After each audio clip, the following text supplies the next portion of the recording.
नमस्कार दोस्तों। आज हम बात करेंगे वैदिक काल और आर्य समाज के बारे में।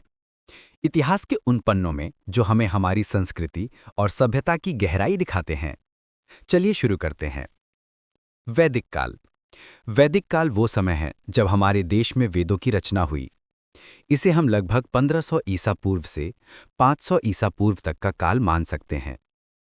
इस समय आर्य लोग भारत में आए और उन्होंने अपने सामाजिक, धार्मिक और राजनैतिक जीवन की नींव डाली।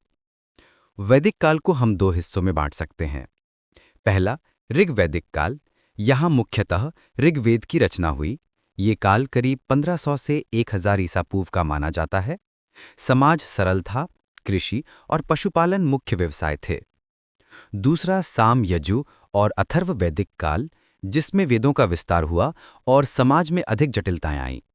यहाँ राजव्यवस्था, शिक्षा और धर्म के नियम स्पष्ट हुए। वैदिक काल में समाज मुख्यतः 4 वर्णों में विभक्त था: ब्राह्मण, क्षत्रिय, वैश्य और शूद्र। धर्म, यज्ञ और सामाजिक नियम यहाँ के जीवन का केंद्र थे। अब बात करते हैं आर्य समाज की।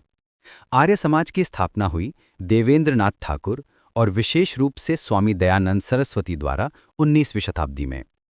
इसका मुख्य उद्देश्य था वेदों की शुद्ध शिक्षा देना, समाज में फैली कुरीतियों जैसे सती प्रथा, बाल विवाह और जातिवाद को खत्म करना, और महिला शिक्षा व समानता को बढ़ावा देना।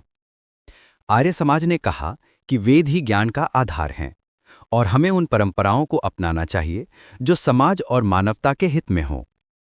तो दोस्तों, अगर हम वैदिक काल और आर्य समाज को एक लाइन में जोड़ें, तो वैदिक काल ने हमारी धार्मिक और सामाजिक नींव रखी और आर्य समाज ने उस नींव को आधुनिक और जागरूक बनाने का काम किया।